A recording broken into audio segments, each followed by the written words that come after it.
Hola gente, ¿qué tal? ¿Cómo están?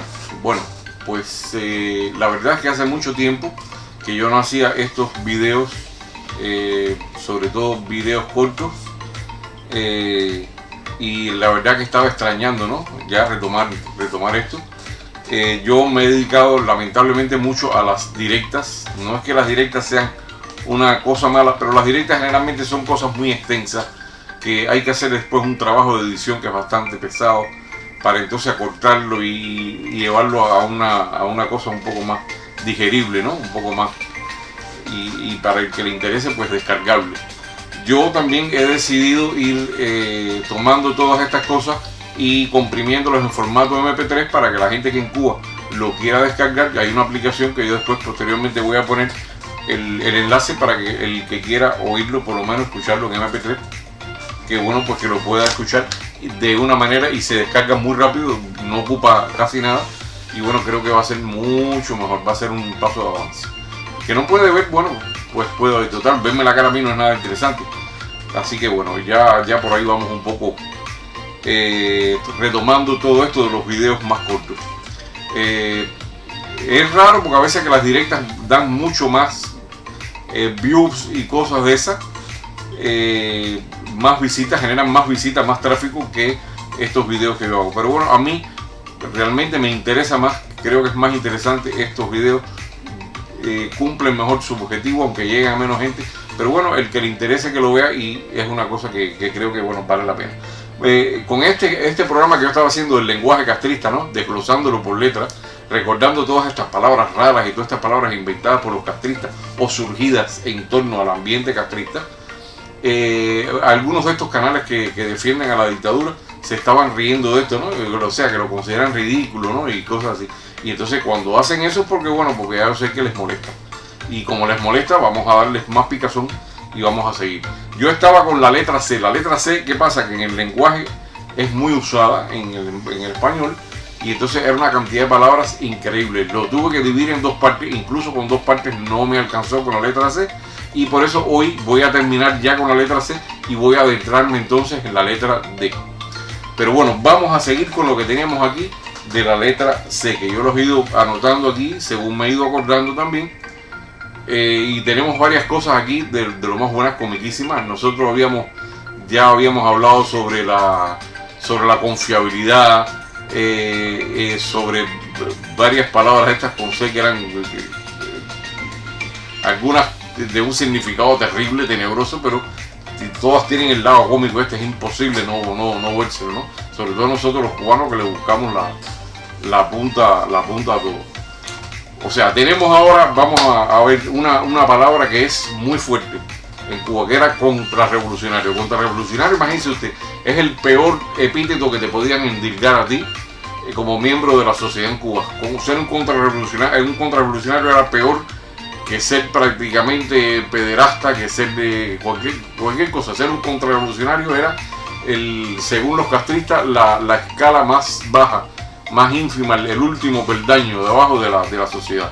O sea, estabas incluso por debajo del peldaño, estabas como una especie de sótano pútrido y apestoso, y ahí entonces te colocabas bajo el epíteto de contrarrevolucionario.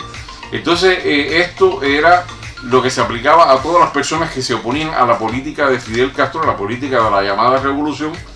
No importa que fueran acciones armadas, no importa que fueran comentarios, no importa que fueran opiniones, fácilmente te acusaban de propaganda enemiga, de sedición, de terrorismo, de rebelión, de cualquier cosa. Entonces este tipo de personas, generalmente el contrarrevolucionario es una persona destinada a ser retirada de la circulación. Y cuando digo retirada de la circulación es, por supuesto, encarcelada, ¿no? Encarcelada, exiliada o, como pasó muchas veces, pues fusilada. Y así, bueno, es una palabra triste en realidad. Y en definitiva, los que tomaban y los que siguen tomando la última palabra a la hora de calificarte de contrarrevolucionario o no eran el Partido Comunista y la seguridad del Estado, que es la que en realidad manda en el país. Tenemos otra palabra que es muy graciosa, ustedes se van a acordar de esto enseguida, que era el control y ayuda. Que control y ayuda, el control, bueno, vamos a ver, se le llamaba control y ayuda porque lo que se entendía era que los funcionarios superiores del ministerio tal o del organismo tal, ellos iban a ir al centro de trabajo X a efectuarles un control, a ver cómo estaban supuestamente funcionando las cosas en el lugar, cómo estaba todo marchando, si se estaban cumpliendo las metas, si se estaban llevando adecuadamente las políticas económicas de la revolución, y entonces se le ponía este apellido de y ayuda, porque también entonces no parece que no querían que se viera como una cosa que era para controlar más, que era una ayuda, para que este control sirviera de ayuda ¿cómo se diría? Para mejorar la producción o lo que fuera, ¿no? O para eliminar todos los errores que se encontraran, ¿no? Durante el famoso control. Había un chiste muy cómico, había una caricatura muy buena, creo que era en el DDT, que era el único semanario humorístico que más o menos valía la pena ver, ¿no? Porque el Palante siempre era una asquerosidad en cuanto a servilismo, ¿no? Y entonces había un chiste muy que decía, mañana tenemos un control, y dice el otro, bueno, será un control y ayuda, ¿no? Dice, no, la ayuda es el aviso. Porque había veces que algún funcionario de esto que quería ser más puntilloso que nadie y más cumplidor y más bárbaro, y entonces él quería hacer controles sorpresivos sin ningún tipo de aviso, ¿no? Y entonces esto era un tipo problemático, y entonces siempre había alguien que buscaba la manera, sobre todo en ese organismo superior, de si conocía a alguien en el lugar de donde iban a ser inspeccionados, le pasaba el soplo, lo llamaba por teléfono, le mandaba un recado con él que, oye, mañana van a hacer un control en tu empresa. Y entonces el que estaba esperando el control ese ya se preparaba, pintaban todo, hacían lo que iban a hacer, todo el paripé que siempre se hacía, porque todo en Cuba siempre fue de una falsedad extraordinaria, de una doble moral increíble, y así era como se hacía, ¿no? Por eso es que muchas veces las cosas salían bien y todo era perfecto y todo. Bueno, Cuba es un tapatapa, todo es una guayaba, todo es una mentirosonga increíble. Y bueno, pues ahí dejamos ¿qué otra cosa teníamos? A ver, otra cosa que también pasaba en los controles y ayudas, que se hacía como un festejo, ¿no? Y se llevaba comida, bebida, se hacía a lo mejor hasta algún baile incluso, porque se había salido bien en el control y ayuda, eso había que festejarlo, una cosa totalmente ridícula, ¿no? Una cosa falsa totalmente. Tenemos una palabra que mucha gente joven no se va a acordar, es convoyado, el convoy. ¿Qué cosa era un convoyado? Un convoyado era, bueno, había en la historia revolucionaria había un montón de funcionarios que eran unos inútiles, gente muy bruta, gente que estaban encargados por su confiabilidad, no por su capacidad de hacer compras, ya fuera en el exterior o ya fuera en otras empresas internamente dentro de Cuba, o de mandar a fabricar X cantidad de cosas que después no hacían falta. Y entonces, ¿qué ocurría? Que tú te podías encontrar, que estas son otras de las cosas que Fidel Castro siempre decía, que la economía de mercado era una economía ciega, y que la mejor economía del mundo era la economía socialista planificada. Imagínense ustedes, con la economía socialista planificada decían, hágame 5.000 tuercas de este tipo, y después no había ningún lugar donde utilizar esas 5.000 tuercas, y había que botar esas tuercas, no había nada que hacer con ellas. Y entonces el convoy era el que se encargaba de salir, era una cosa que era impuesta, por supuesto, que te ponían junto con algo que tú necesitabas, algo dentro del mismo paquete que tú en absoluto necesitabas. Por ejemplo, yo recuerdo que una vez fui a comprar, habían unas cajas de bombones que se llamaban Ruiseñor, que traían 12 bombones, nada del otro mundo, eran como unos bombones de Altea, una cosa así, y yo no me acuerdo a quién yo le iba a regalar los bombones. Bueno, el caso es que cuando fui a buscar aquello, venían en un nylon así, con una cinta amarilla muy hermosa, puesto así en nylon aquel, y de con un celofán, y de bueno, porque mira, no está mal. Y cuando así que me fijo bien, venía convoyado con unas cucharas de aluminio de lo más espantoso, de lo más grosero, unas cucharas que se doblaban todas, que tenía un aspecto espantoso, y entonces venía convoyado con eso. Y te podías encontrar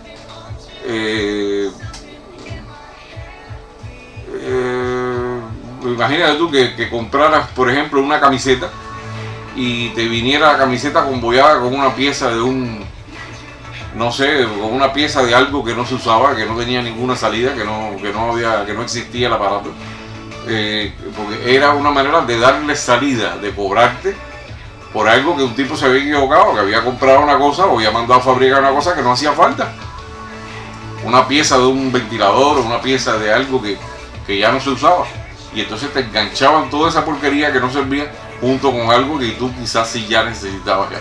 O sea, te podían convoyar, como el caso de los bombones con las cucharas de aluminio, eran las cosas más increíbles, y se hicieron muchísimos chistes sobre aquello de los convoyes.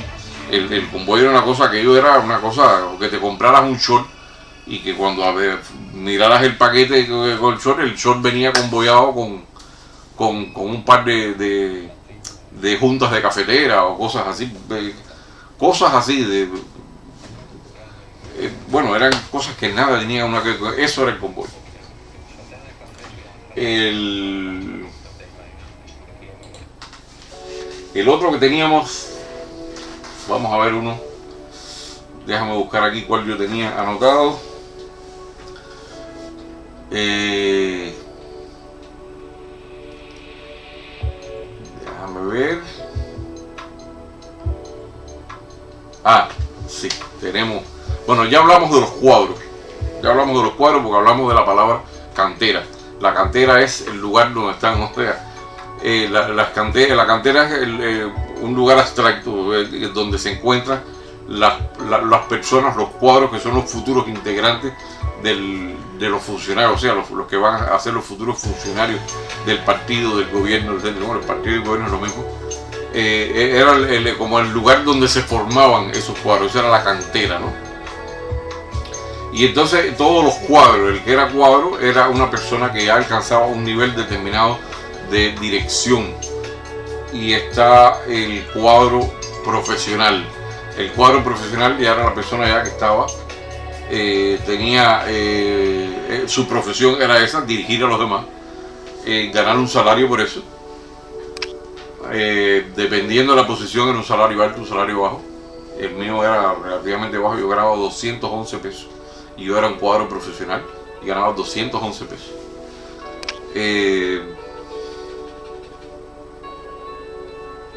Y estaba otra cosa que dominaban el cuadro probado, que era el tipo que sí ya estaba, había pasado por todos los tamices, ¿no? por todas las pruebas que se le hacen al cuadro, y ese es el cuadro que finalmente va a ser seleccionado para seguir subiendo en la escala de esta pirámide del castrismo. Eso es lo que, pero bueno, ya como lo analizamos cuando vimos la palabra cantera, vamos a no seguir ahondando en el asunto de los cuadros. Pero teníamos otra palabra que se le aplicaba a un tipo de gente, y es la palabra cuadrado. O sea, cuando un castrista le decía que un tipo de estos revolucionarios se ponía a hablar de que había fulano era un cuadrado, o de que el administrador de tal lugar era un cuadrado, se refería a un tipo que no tenía creatividad, un tipo que no tenía ninguna flexibilidad a la hora de tomar una decisión, que era un tipo que si no le daban las cosas cerradas y ya hechas, el tipo no era capaz de. Y así había mucha gente en Cuba, te ponían a niveles increíbles, te podías encontrar un cuadrado desde lo más alto. Fidel para mí era un ejemplo clásico de cuadrado, porque era un tipo, pero nadie se atrevía por supuesto a decirle a Fidel que era un cuadrado. O tipos que sabiendo que una cosa se podía hacer de otra manera, quizás menos complicada, él quería que se hiciera de esa manera porque era la forma que estaba establecida, porque esa era una palabra también, lo que está establecido. Y entonces si no era algo de lo que está establecido, entonces era un problema, no se podía hacer nada. Lo que estaba establecido era una orientación, que es otra palabra que vamos a ver después cuando lleguemos al lado. La orientación era como una roca, una cosa que tú no puedes mover, entonces bueno, por lo tanto había que joderse, todo el mundo tenía que acatar la orientación. Ese era el cuadrado, el tipo que que te venía una orientación de algún estúpido que te decía que para tomarse 3 cervezas en un establecimiento usted tenía que pedir 3 sopas, cosas así. Entonces para tomarse 4 cervezas tenía que tomar 4 sopas. O sea que eran cosas totalmente idiotas, ¿no? Y entonces el Cuadrado no salía de ahí y él se negaba redondamente o cuadradamente, mejor dicho en este caso, a despacharle a la persona las 4 cervezas, porque tenía que tomarse las 4 sopas. Si no quería las 4 sopas, pues no le podía despachar las cervezas. Se daban casos como ese, pero montones. Se daban cosas rarísimas y cosas súper ridículas. No sé si nos quede algo más acá. Hay un personaje que entra dentro de la C, que era el CBP, que eso quiere decir Cuerpo de Vigilancia y Protección del Ministerio del Interior, que eran una gente que cogía, que le decían CBP, Guarapito, le decían de todo, que eran unos viejos vigilantes que ponían, muchas veces eran viejos, otras veces eran jóvenes, pero muchos eran viejos, gente que habían pasado a retiro ya y querían seguir trabajando, querían seguir haciendo algo, y los ponían de CBP. Y el CBP era el tipo este que era como un insulto llamarle CBP aquí, porque se consideraba un personaje de baja categoría, ¿no? Y era el tipo que estaba siempre buscando, chivateando si fulano se llevaba esto, si fulano se iba en un país donde todo el mundo siempre ha robado, todo el mundo siempre le ha robado al Estado, porque el Estado es una cosa que a ti no te resuelve nada. El Estado es una especie de ente, como yo he dicho otras veces, ente abstracto, que para la gente no representa nada, representa una cosa que está ahí, que no tiene nada que ver contigo, y tú robarle al Estado, que es el que te tiene que pagar un dinero. O sea, el Estado te tiene que pagar en realidad un 90% más de lo que tú ganas. Y si el Estado se queda con ese 90% de lo que tú ganas, entonces tú no te sientes con la obligatoriedad de ser recíproco con ese Estado, y por lo tanto le robas todo lo que puedes, porque ellos no te dan lo suficiente para vivir. Y Cuba entonces es un roba y un tejemaneje, y en Cuba le dicen resolver, no se le dice robar. Y así, bueno, alegremente la gente y el CBP era el tipo que estaba muchas veces en medio, ¿no? La piedra que estaba en el camino para tú poder robarte algo o para poder sacar algo de tu empresa o cualquier cosa, y dependiendo del tipo de CBP que fuera, el tipo de persona que fuera, por eso saber que podías tener éxito o no.